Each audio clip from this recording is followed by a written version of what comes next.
Welcome to S6 news bulletin. ముందుగా headlines.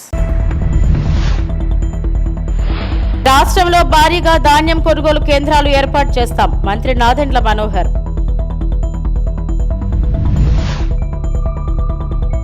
Bhagavad Gita సాక్షిగా FBI director గా కాష్ పటేల్ ప్రమాణ స్వీకారం.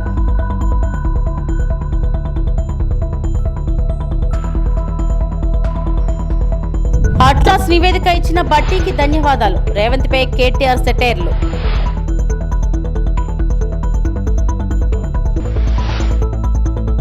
నెల్లూరు జిల్లా సంఘంలో ధాన్యం కొనుగోలు కేంద్రం ప్రారంభించిన అనంతరం మంత్రి నాదెండ్ల మనోహర్ మాట్లాడుతున్నారు. రాష్ట్రంలో ధాన్యం రైతులు ఇబ్బంది పడకుండా భారీగా కొనుగోలు కేంద్రాలు ఏర్పాటు చేస్తున్నామని పౌర సరఫరాల శాఖ మంత్రి నాదెండ్ల మనోహర్ తెలిపారు. నెల్లూరు జిల్లా సంఘంలో మంత్రి ఆనం రామనారాయణ రెడ్డితో కలిసి ధాన్యం కొనుగోలు కేంద్రాన్ని, ప్రాథమిక వ్యవసాయ క్షేత్రాన్ని ప్రారంభించారు. గత ప్రభుత్వం రైతుల నుంచి కొనుగోలు చేసిన ధాన్యానికి చెల్లింపులు చేయలేదన్న మంత్రి, కూటమి ప్రభుత్వం ఆర్థిక ఇబ్బందులు ఉన్నా ఆ డబ్బును అన్నదాతల ఖాతాల్లో జమ చేసిందన్నారు. మిల్లర్లు తేమ శాతం పేరుతో ధాన్యం బస్తాకు 5 కిలోలు దాటి తరుగు తీస్తే కఠిన చర్యలు తీసుకుంటామని హెచ్చరించారు. అన్ని పంటలకు గిట్టుబాటు ధరలు వచ్చేలా ప్రభుత్వం చర్యలు తీసుకుంటుందని వివరించారు. మీరు మీ కుటుంబాన్ని ఆదుకునే విధంగా, మీరు కష్టపడి పండించిన ధాన్యాన్ని కొనుగోలు చేసే విధంగా ప్రభుత్వం చేయాల్సిన ఇంటర్వెన్షన్ అంటాం, అంటే సహాయం ఆ సందర్భంలో రాష్ట్ర వ్యాప్తంగా కూడా ఒక మంచి ఆలోచనతో చేసుకుంటూ వస్తున్నాం. ఈ రోజుకి పౌర సరఫరాల శాఖ నుంచి ఖరీఫ్ మాసంలో రాష్ట్ర వ్యాప్తంగా సుమారు 33 లక్షల మెట్రిక్ టన్నుల ధాన్యం రైతుల దగ్గర నుంచి కొనుగోలు చేశాం. 5,87,000 మంది రైతుల దగ్గర నుంచి మేము కొనుగోలు చేసిన ఈ ధాన్యాన్ని చరిత్రలో మొట్టమొదటిసారి 24 గంటల లోపే 7,480 కోట్ల రూపాయలు రైతుల ఖాతాలో జమగలిగాం. కూటమి ప్రభుత్వం ఏర్పడిన తర్వాత గౌరవ ముఖ్యమంత్రి గారు చంద్రబాబు నాయుడు గారు, అదేవిధంగా గౌరవ ఉప ముఖ్యమంత్రి గారు పవన్ కళ్యాణ్ గారు, గతంలో మేము చేసిన పోరాటాలు, రైతుకి అండగా నిలబడాల్సిన సందర్భం, అదేవిధంగా కనీస మద్దతు ధర కూడా లేకుండా మిల్లర్ల దగ్గర పోయి గంటలు రోజులు నిలబడి లారీలకి, ట్రాక్టర్లకి డబ్బులు కట్టుకోలేక రైతులు పడిన ఆందోళన, ఆవేదన క్షేత్రస్థాయిలో చూసాం. కాబట్టి ఎట్టి పరిస్థితుల్లో కూడా వీళ్ళకు భరోసా కల్పించే విధంగా ఒక మంచి ప్రణాళిక సిద్ధం చేశారు. ఈ రోజున జగన్మోహన్ రెడ్డి గారు మరొకసారి రోడ్డు పైన వచ్చి రైతుల గురించి మాట్లాడుతున్నాడు. నిజంగా ఏమాత్రమైన చిత్తశుద్ధి ఉన్న వ్యక్తి అయితే తన ప్యాలెస్కే తను కట్టుబడి ఉండాలి. 5 సంవత్సరాల పరిపాలనలో వ్యవస్థల్ని ఏ విధంగా అస్తవ్యస్తం చేశారో, ఏ విధంగా రైతాంగానికి ఇంత నష్టం కలిగించారో మీ అందరికీ కూడా తెలియాలి. నేనే ఆశ్చర్యపోయాను. మా కూటమి ప్రభుత్వం ఏర్పడిన తర్వాత రైతులకి బకాయిలు ఉన్నాయి, రైతులు ఆందోళన చెందుతున్నారనే విషయం అధికార యంత్రాంగం తీసుకొచ్చినప్పుడు లెక్కలు తీస్తే 1,674 కోట్ల రూపాయలు ధాన్యం కొనుగోలు చేసింది గత వైసీపీ ప్రభుత్వం. డబ్బులు కట్టలేదు. ఎవరు దాని గురించి మాట్లాడలేదు. ప్రశ్నించే నాయకుడు ఎవరు ఉన్నారా చెప్పండి. ఆ రోజుల్లో పోనీ ఎవరన్నా సామాన్యుడు ప్రశ్నిస్తే, ఒక రైతు ప్రశ్నిస్తే కేసులు పెట్టి ఇబ్బంది పెట్టేవాళ్ళు, పోలీస్ స్టేషన్లు తీసుకెళ్ళి కొట్టేవాళ్ళు. అటువంటి పరిస్థితిలో, ప్రజాస్వామ్యం లేని పరిస్థితిలో చితిపోయింది రైతాంగమే. ఈ రోజుకి మన రాష్ట్రంలో దాదాపు 70% మంది వ్యవసాయం మీదే ఆధారపడి ఉన్నారు. ఆ పరిస్థితిలో 1,674 కోట్ల రూపాయలు ఇన్ని ఆర్థిక ఇబ్బందులు ఉన్నా కూడా తీర్చాలనే పట్టుదలతోటి కంకణం కట్టుకుని గౌరవ ముఖ్యమంత్రి గారి సహాయంతో పవన్ కళ్యాణ్ గారు ఎప్పుడు కూడా దాని గురించి వెనక నుంచి నడిపిస్తూ ముందు తీసుకెళ్ళినప్పుడు నెల రోజుల్లోనే 1000 కోట్ల రూపాయలు బకాయిలు మేము చెల్లించాం. మరుసటి నెల మరొక 674 కోట్ల రూపాయలు బకాయిలు చెల్లించి రైతాంగానికి ఎక్కడ కూడా ఇబ్బంది లేకుండా చేసిన ఘనత మన కూటమి ప్రభుత్వాన్ని అని ఈ సందర్భంగా మీకు. అమెరికాకు చెందిన అత్యున్నత దర్యాప్తు సంస్థ FBI నూతన డైరెక్టర్ గా భారతీయ అమెరికన్ కాష్ పటేల్ ప్రమాణ స్వీకారం చేశారు. తన బాధ్యతలను సక్రమంగా నిర్వహిస్తారంటూ భగవద్గీతపై ప్రమాణం చేశారు. వైట్ హౌస్ ఆవరణలో ఉన్న ఐసెన్హోవర్ ఎగ్జిక్యూటివ్ ఆఫీస్ భవనంలోని ఇండియన్ ట్రీటీ రూమ్ లో America attorney general Pam Bondi ఆయనతో ప్రమాణం చేయించారు. భారత్ మూలాలో ఉన్న కాష్ భగవద్గీతపై ప్రమాణం చేయడం విశేషం. Please place your hand on the Gita and raise your right hand. I do solemnly swear I, Kashyap Pramod Patel, do solemnly swear that I will support and defend the Constitution of the United States that I will support and defend the Constitution of the United States against all enemies, foreign and domestic, against all enemies, foreign and domestic, that I will bear true faith and allegiance to the same, that I will bear true faith and allegiance to the same, that I take this obligation freely, that I take this obligation freely, without any mental reservation or purpose of evasion, without any mental reservation or purpose of evasion, and that I will well and faithfully and that I will well and faithfully discharge the duties of the office on which I am about to enter. discharge the duties of the office of which I am about to enter. So help me God. So help me God.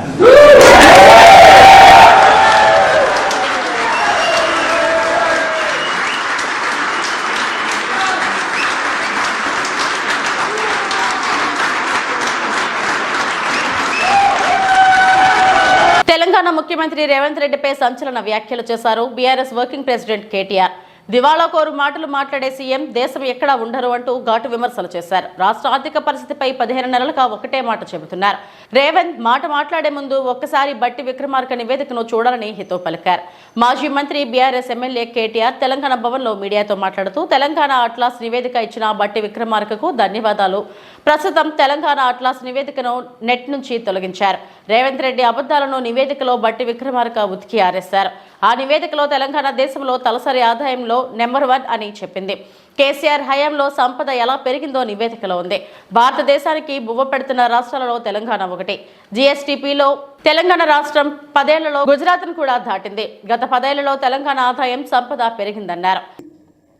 నా రాష్ట్రానికి cancer వచ్చింది, ఒక cancer రోగిలా ఉన్నది అని దివాలా కోరు మాటలు మాట్లాడిన భావదారిద్ర్యపు ముఖ్యమంత్రి బహుశా భారతదేశ చరిత్రలో ఎవరు లేరు, రేవంత్ రెడ్డి గారు తప్ప. కానీ ఇవాళ అదే రేవంత్ రెడ్డి గారి మూతి మీద తన్నినట్టు, అదే రేవంత్ రెడ్డి గారి చెంప చెల్లుమనేటట్టు, అదే రేవంత్ రెడ్డి సొల్లు పురాణం అంతా తప్పు అంటూ ఆయన సొంత క్యాబినెట్లోని సహచరుడు ఈ రాష్ట్ర ఉప ముఖ్యమంత్రి బట్టి విక్రమార్క గారు, రాష్ట్ర ఆర్థిక శాఖ మంత్రి గారు ఫిబ్రవరి 17 నాడు ఒక సమగ్ర సవివరమైన నివేదికను వారు విడుదల చేసినారు. ఇది మా కవిత్వం కాదు, బీఆర్ఎస్ పార్టీ యొక్క సొంత నివేదిక కాదు, రాష్ట్ర ప్రభుత్వం సాధికారంగా విడుదల చేసిన నివేదిక. Telangana state statistical abstract atlas అని కూడా అంటారు. దాన్ని ఫిబ్రవరి 17 నాడు మరి కేసీఆర్ గారి జన్మదిన కానుక అనుకున్నారేమో కానీ వారు విడుదల చేసి ఇందులో ముఖ్యమంత్రి మూతి మీద తన్నేటట్టు కొన్ని వాస్తవాలు చెప్పినారు. ఇన్ని రోజులు ముఖ్యమంత్రి మాట్లాడిన చిల్లర మాటలు, బజారు భాష, ముఖ్యమంత్రి చెప్పిన పచ్చి అబద్ధాలు, ఇవన్నిటినీ కూడా తిప్పికొడుతూ సమగ్రమైన సవివరమైన నివేదికను విడుదల చేసి వాస్తవాలు అంగీకరించినందుకు నేను ఈ ప్రెస్ మీట్ ద్వారా గౌరవ ఉప ముఖ్యమంత్రి బట్టి విక్రమార్క గారికి ధన్యవాదాలు తెలియజేస్తా ఉన్నా. ముఖ్యమంత్రి గారు కూడా నిన్న రంకెలు వేసినారు. ఎక్కడ పోతే అక్కడ రంకెలు వేయడం, అచ్చోసిన ఆంబోతులాగా నోరేసుకొని వాగడం ఆయనకు అలవాటు. ఆయన ముఖ్యమంత్రి అయినాక కూడా ఆయన పద్ధతి మారతలేదు.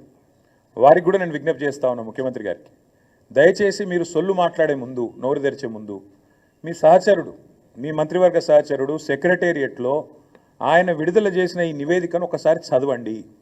పోనీ చదివే తీరిక ఓపిక తమరికి లేకపోతే మీ పక్కన పెట్టుకున్న అడ్వైజర్లు ఉన్నారు కదా, 5గురో 6గురో, వాళ్ళతో చెప్పించుకోండి. కనీసం ఒక రిపోర్ట్ తెప్పించుకొని నేను ఏముందో చదువుకోండి.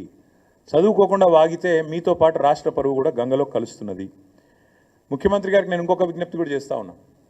మీరు ఆ మధ్యలో ఒక మాట అన్నారు, లంకె బిందెలు ఉంటాయనుకొని వచ్చినా లంకె బిందెలు లేవని.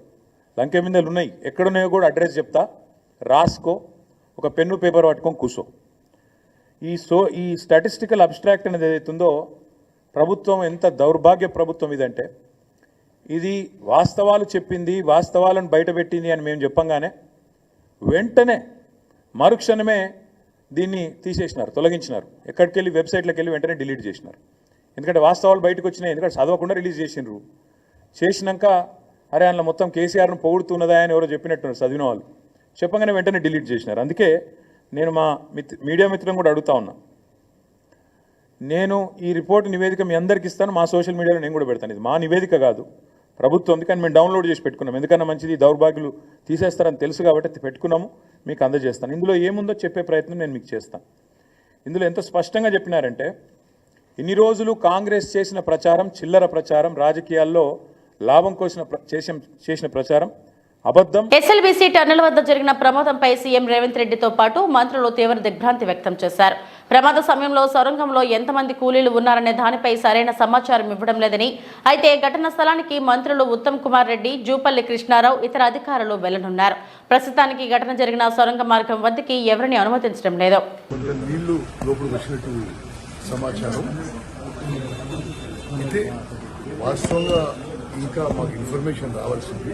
నేను ఇప్పుడు సైట్కి పోతున్నా, పోయినా చూసినాక ఎంతమంది ఉన్నారు సరే అవన్నీ విషయాలు కూడా ఆ కాంట్రాక్టరు వాళ్ళ మనుషులు ఉన్నారు లోపల. మోస్ట్లీ అంతా బయటకు వచ్చారు. బట్ ఇంకేమన్నా లోపల మిగిలిపోయినరా ఏమైనా విషయానికి ఆడికి పోయినాకనే తెలుస్తుంది. నేను రిలీఫ్ ఆపరేషన్ సూపర్వైజర్ అని పోతున్నాను. యాదగిరిగుట్ట శ్రీ లక్ష్మీ నరసింహస్వామి క్షేత్రంలో మహాకుంభాభిషేక సంప్రోక్షణ మహోత్సవాలు వైభవంగా జరుగుతున్నాయి. ఆదివారం పంచకుండాత్మక నరసింహ మహాయాగం నిర్వహించి దివ్య స్వర్ణ విమాన గోపురాన్ని స్వామివారికి అంకితం చేయనున్నారు. ముఖ్యమంత్రి రేవంత్ రెడ్డి హాజరు కానున్నారు.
ఏలూరు జిల్లా పోలవరం మండలం పట్టిసీమ సమీపంలో గోదావరి నది మధ్యలో దేవకుట పర్వతంపై వెలిసి ఉన్న శ్రీ భద్రకాళి సమేత వీరేశ్వర స్వామి వారి మహాశివరాత్రి తిరునాళ్లకు అధికార యంత్రాంగం అన్ని ఏర్పాట్లు చేస్తుంది. హిందూ మత గ్రంథాల సమాహారమైన స్కంద పురాణంలో పేర్కొనబడిన పంచకాశీ క్షేత్రాలలో 5వ కాశీగా ఈ ఆలయం ప్రసిద్ధి చెందింది. వీరభద్రస్వామి తన పట్టిసీమను ఈ గోదావరి నదిలో శుభ్రం చేసినందుకు అప్పటి నుండి ఈ ప్రాంతాన్ని పట్టిసం లేదా పట్టిసాచుల క్షేత్రంగా పిలుస్తున్నారు. పురాణాల ప్రకారం ఈ ఆలయాన్ని విశ్వకర్మ నిర్మించాడని, చరిత్ర ప్రకారం ఈ ఆలయం 12వ శతాబ్దంలో రెడ్డి రాజులు నిర్మించారని ఆధారాలు ఉన్నాయి. గోదావరి మధ్యలో ద్వీపంలో దేవకుట పర్వతంపై వెలిసి ఉన్న శ్రీ వీరభద్రస్వామి ఆలయం ప్రకృతి రమణీయతతో సుందరంగా ఉంటుంది. శ్రీ భద్రకాళి సమేత వీరభద్రస్వామి కొలువుదీరిన ఈ దివ్యక్షేత్రానికి శ్రీ భూనీల సమేత భావనారాయణ స్వామి క్షేత్ర పాలకుడు కనకదుర్గ అమ్మవారు, శ్రీ మహిషాసుర మర్దిని అమ్మవారు ఇక్కడ గ్రామ దేవతలుగా దర్శనమిస్తారు. ఇక అనిస్త్రీ, పుణ్యస్త్రీ అనే దేవతలు సంతానాన్ని ప్రసాదించే దేవతలుగా ఇక్కడ పూజలు అందుకుంటూ ఉంటారు. ఇంతటి ప్రాశస్త్యం కలిగిన ఈ క్షేత్రంలో మహాశివరాత్రికి బ్రహ్మాండమైన ఉత్సవాలు 5 రోజుల పాటు జరుగుతాయి. ఈ తిరునాళ్లకు లక్షలాదిగా భక్తులు తరలివస్తుంటారు.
తర్వాత మీరు అప్పుడు సాంప్రదాయంగా మీరు తీసుకొస్తారు, మేము మీ వెనకాల వస్తాం. అయ్యో ఇది కార్డులు కూడా ఏంచండి ఎప్పుడు లేదు అటువంటిది అన్నారని ఆగిపోయాం. లేదా ఎమ్మెల్యే గారికి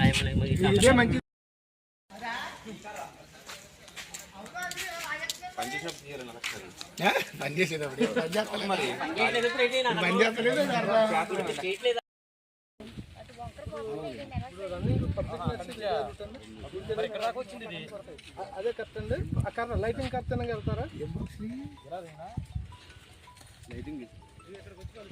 లైనా అంతే కదండి. అవును, అలా స్ట్రైట్ గా తీసుకెళ్ళిపోతే ఇది కరెక్ట్ మీరు అన్నది. స్ట్రైట్ గా తీసుకెళ్ళి అప్పుడు ఏం చేద్దాం అంటే కలిపేద్దామండి. ఇక్కడ కలిపేద్దాం.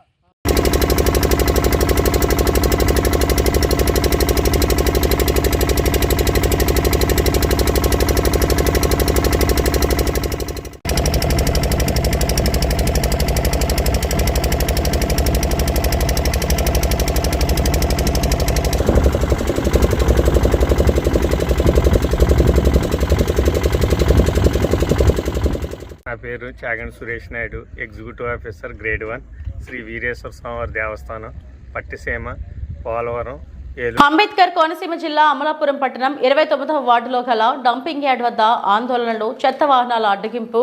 అమలాపురం పట్టణంలో డంపింగ్ యార్డ్ ను తక్షణం తొలగించాలి అంటున్న కౌన్సిలర్లు.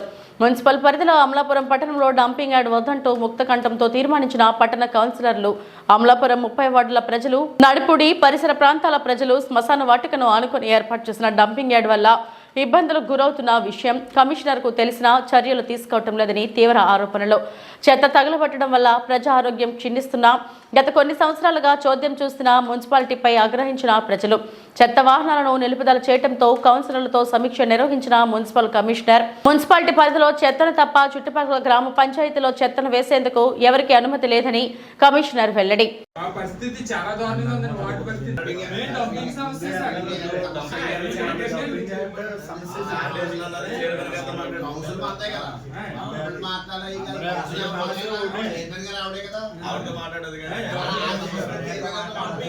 డంపింగ్ అయితే చాలా అధ్వానంగా ఉందండి. మొత్తం 4 కాడ నుంచి డంపింగ్. ఇదివరకు ఏంటంటే చుట్టుపక్కల కొంతలెక్కే కొట్టుకోరండి డంపింగ్. ఏం చేస్తారంటే శ్మశానం దాటేసి అలాగా కార్మిక నగర్ దగ్గరలో కొట్టేస్తున్నారండి. ఇది ఏమవుతుందంటే ఆ సరౌండింగ్ అంటే మొత్తం వాటంతా వ్యాపించేస్తుందండి. మొత్తం పిల్లల పరిస్థితి చాలా ఘోరంగా ఉందండి.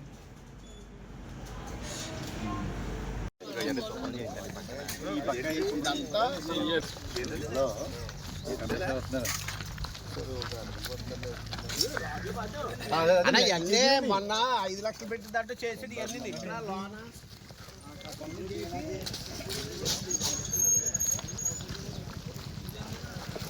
నిన్న ఏదైతే 29వ వార్డులో ఉన్న బర్లీ గ్రౌండ్లో ఈ విలేజ్ నుంచి వచ్చి వేయటం జరిగింది. వెంటనే 28, 29 వార్డు ప్రజలు వచ్చి ఆపడం జరిగింది. ఇక్కడ ప్రధానంగా ఇక్కడ శ్మశాన వాటిక ఉంది. ఇక్కడ ఒక 12, 14 వార్డులు సంబంధించి వచ్చి దహన కార్యక్రమాలు చేసుకునే పరిస్థితి. అసలు ఇక్కడ డంపింగ్ యార్డే ఉండకూడదు అన్నది మా అందరి కోరిక.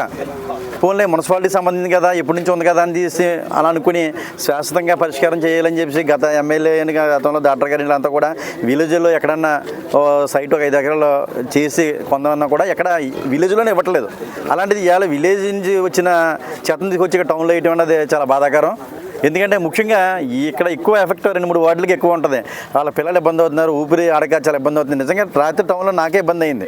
నేను రాత్రి వచ్చిన చాలా మంచి ఏమనుకున్నాను కానీ అది పొగ. అలాంటి పరిస్థితుల్లో అసలు మేమే ఇక్కడ ఉండకూడదు, దీన్ని ఏదో శాశ్వత పరిష్కారం చేయాలి. ఏదో బాడీని తీసుకొచ్చినప్పుడు వెంటనే ఆడవాడిగా కేకలేయడం, మళ్ళీ ఇక్కడ నుంచి వెళ్ళిపోయి స్నానం చేసిన తర్వాత మళ్ళీ దాన్ని ఊసుంటలేదు. మేము కూడా అలాగే నిర్లక్ష్యంగా గురైపోయి ఇక్కడ ఇలాంటి పరిస్థితుల్లో ఇప్పుడు మరి 4 విలేజ్ని పట్టుకొచ్చి ఇక్కడ వేయటం అన్నది చాలా బాధాకరం. మరి కలెక్టర్ గారు మరి ఏ దృష్టిలో మరి ఇక్కడ ఇలాగని చెప్పారని మాకైతే కాదు. మరి కమిషన్ అడిగితే మాత్రం ఇక్కడ ఏదో మిషన్ పెట్టి ఏదో చేస్తామని చెప్పారండి, తాత్కాలికంగా అన్నారు. ఇప్పుడు అలాంటి పరిస్థితి రాకుండా ఇక్కడి నుంచి మొత్తం మేము షిఫ్ట్ చేయాలి, విలేజ్కి వెళ్ళిపోవాలని కోరుకుంటున్నాం ఖచ్చితంగా. ఎందుకంటే నిన్న రాత్రి వీళ్ళే స్పందించారు. ఇదంటే రాత్రి మాకు నిజంగా ఎల్లుగా తెలుసుంటే మా ప్రజలు కూడా వచ్చి రాత్రి కూర్చునే పరిస్థితి. ఎందుకంటే ఇక్కడ 80% డంపింగ్ అంటే ఉండకూడదు. ఎందుకంటే ఇక బాడీని ఇక్కడ కార్యక్రమం చేసుకుంటే ఒక 2-3 గంటలు ఉండాలి. ఎక్కడ చాలా దారుణమైన పరిస్థితి. అసలు వర్షం వస్తే రాలేని పరిస్థితి. మొన్న మా కౌన్సిల్ ఏర్పడిన తర్వాత బ్రహ్మాండం రోడ్డు వేసాం, బాగానే ఉంది కదా అనుకున్నాం. కానీ చెత్త వేయడంతో మొత్తం గుట్ట కింద అయిపోవడంతో అసలు బాడీని తిరగని పరిస్థితి. అంటే మొన్న మా కౌన్సిల్లో క్లియర్ చేయడం జరిగింది. ఇప్పుడు మా గౌరవ సభ్యులందరూ కూడా పార్టీ అతీతంగా అందరూ వచ్చి మొత్తం గంటంతో అందరూ కూడా ఇక్కడ సపోర్ట్ చేశారు తప్ప ఇక్కడికి ఎవరికి ఏ ఉద్దేశం లేదు. ఖచ్చితంగా ఇక్కడ రిపేర్ చేసి ముందు ఇమీడియట్గా, ఎందుకంటే మా పక్క నుంచి బాడీని అన్నది మేము మోసుకొచ్చి తీసుకొచ్చేవాళ్ళం.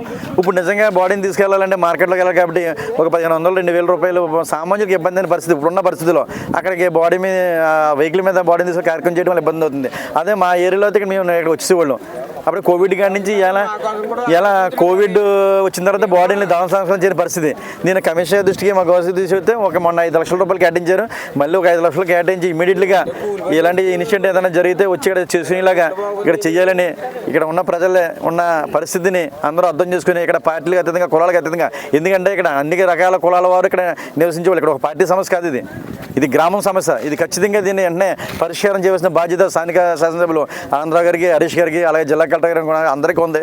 మా గౌరవ సభ్యులందరూ కూడా ఈ విషయంలో మరొకసారి కూర్చుని ఖచ్చితంగా రాష్ట్రంలో కూటమి ప్రభుత్వం రైతుల పట్ల వివక్ష చూపుతుందని, పచ్చ మీడియా ప్రజలకు తప్పుదో పట్టించే కథనాలు రాస్తుందని అల్లూరు సీతారామరాజు జిల్లా పాడేరు శాసనసభ్యులు మత్స్యరాస విశ్వేశ్వరరాజు ప్రభుత్వంపై నిప్పులు చెరిగారు. ఈ సందర్భంగా ఆయన క్యాంప్ కార్యాలయంలో మీడియా సమావేశం నిర్వహించి రాష్ట్ర ప్రభుత్వ తీరుపై తీవ్ర ఆవేదన వ్యక్తం చేశారు. రాష్ట్రంలో రైతుల పట్ల వివక్షత చూపుతూ ఇచ్చిన హామీలను తొంగులో తొక్కి పబ్బం గడుపుకుంటున్నారని అన్నారు. ఎన్నికల్లో ఇచ్చిన హామీలను సూపర్ 6 ఎక్కడా అమలు చేస్తున్నారని, అబద్ధపు హామీలతో గద్దెనెక్కి రాష్ట్ర ప్రజలను మోసం చేశారని ఆరోపించారు. చూశారు కాబట్టి ఈ కూటమి నాయకులు చేస్తున్నటువంటి ఇలాంటి దౌర్భాగ్యమైనటువంటి ఆలోచనలంతా కూడా మా గిరిజన ప్రాంత ప్రజలందరూ కూడా చూస్తున్నారు. అలాగే ఈ కూటమి నాయకులు రాష్ట్రంలో ఉన్నటువంటి ఈ చంద్రబాబు నాయుడు గారు కానీ అండ్ వీళ్ళందరూ కూడా ఇప్పుడు పరిపాలన తీరు, ఈ రెడ్ బుక్ రాజ్యాంగం గురించి అంతా కూడా చూస్తున్నారు. మీరు చేస్తున్నటువంటి మమ్మల్ని మోసం చేయాలని చూస్తున్నటువంటి మిమ్మల్ని రాష్ట్ర ప్రజలు గమనిస్తున్నారు. దయచేసి మీ తీరు మార్చుకోండి. ఇక్కడ మా స్థానికంగా ఉన్నటువంటి కూటమి నాయకులు కూడా మీ తీరు మారాలి. మీరు మమ్మల్ని ఏ రకంగా మా 170 యాక్ట్ని మీరు తూట్లు పొడవడానికి చూస్తున్నారు. దయచేసి అలాంటి ఆలోచనలు కూడా మీరు వెనక్కి తీసుకోండి. మేము ఒకటే మా గిరిజన ప్రాంతాల్లో ఉన్నటువంటి ప్రజానికానికి అందరికీ నేను ఒకటే తెలియజేస్తున్నాను ఈరోజు. అయ్యా ప్రజలారా, మీరు మాత్రం చాలా జాగ్రత్తగా గమనించండి. ఈరోజు కేవలం మన ముందుకు మాత్రం మీడియా ముందుకు మాత్రం వచ్చి మేమంతా కూడా మీకు అండగా ఉంటాం, ఇక్కడ ఉన్న చట్టాలని మేము కాపాడుతాం, పదిలంగా చూసుకునే బాధ్యత మాది అని చెప్తున్న ఈ కూటమి నాయకులు మనకి ఎవరికి తెలియకుండా గుట్టు చప్పుడు కాకుండా అక్కడ పైన ఉన్నటువంటి నాయకులతో కుమ్మక్కై ఇటీవల చేసినటువంటి అయ్యన్న పాత్రుడు చేసినటువంటి వ్యాఖ్యలకి వీళ్ళకి సంబంధాలు పూర్తిగా ఉన్నాయి. లోపల లాలూచిపడి ఇటువంటి వ్యాఖ్యలు చేయించారు. ఇదేదో మనం పొరపాటున నోరు జారేరు అని చెప్పేసి అనుకోవడానికి మాత్రం ఎట్టి పరిస్థితుల్లో వీల్లేదు. కాబట్టి మనమందరూ కూడా చాలా జాగ్రత్తగా ఉండాలి. వీళ్ళు చేస్తున్నటువంటి ఇలాంటి ప్రయత్నాలన్నిటి కూడా తిప్పికొట్టడానికి మనం అందరూ కూడా సిద్ధంగా ఉండాలని చెప్పేసి అందరినీ కూడా మిమ్మల్ని అందరినీ కూడా కోరుతూ ముగిస్తున్నాను. Thank you. పాలిటిక్స్ చేస్తారు. దయచేసి ఈ కూటమి ప్రభుత్వంలో ఉన్నటువంటి నాయకులందరికీ ఒకటే మేము అడుగుతున్నాం, మీకు చేతనైతే రాష్ట్ర ప్రజలు ఈరోజు రైతులు పడుతున్నటువంటి కష్టాలు తీర్చండి, ఈ అన్నదాతలకు అండగా నిలబడండి తప్ప మీరు ఇటువంటి అబద్ధపు మోసపూరితమైనటువంటి పాలన దయచేసి చేయొద్దని కూడా మీకు ఈరోజు చెప్తున్నాం. ఈరోజు మరొక విషయం, మీరు జగన్మోహన్ రెడ్డి గారిని ఏ రకంగా అయితే మీరు ఎటువంటి సెక్యూరిటీ లేకుండా చేయాలి, వాళ్ళకి ఏదైనా మేము చేస్తున్నటువంటి పర్యటన ఏదైతే ఉందో దాన్ని అడ్డగించాలి అనేటటువంటి కుట్రని రాష్ట్ర ప్రజలు ఈరోజు వాటన్నిటి కూడా మిమ్మల్నే ఎదిరించే పరిస్థితి ఈరోజు వచ్చింది. ప్రతి ఒక్కరు కూడా స్వచ్ఛందంగా అక్కడ తరలి వచ్చి వాళ్ళే ఎస్కార్ట్లు ఇచ్చి వాళ్ళే పోలీసులుగా టైంలో మారుతూ ముందుకు వెళ్తున్నటువంటి పరిస్థితి కూడా ఈరోజు చూస్తున్నాం.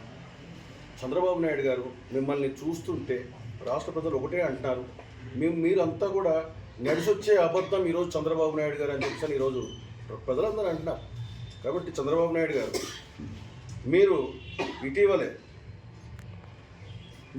ఈ వచ్చినటువంటి 9 నెలల కాలంలో మీరు అనేక మంది మీద బెదిరిస్తున్నారు.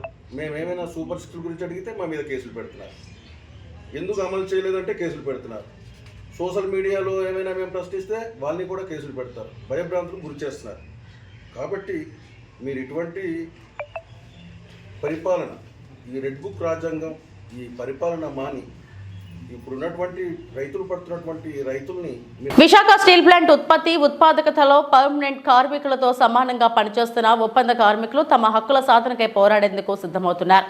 ఒకవైపు ప్లాంట్ అభివృద్ధికై ప్యాకేజీ ప్రకటించామని చెబుతూనే మరోవైపు చాపు కింద నీరులా కాంట్రాక్ట్ కార్మికుల సంఖ్యను తొలగించాలనే కేంద్రం యోచనపై కాంట్రాక్ట్ కార్మికులు మండిపడుతున్నారు. గత కొన్ని నెలలుగా చోటు చేసుకుంటున్న పరిణామాలపై ఆందోళన వ్యక్తం చేస్తున్నారు.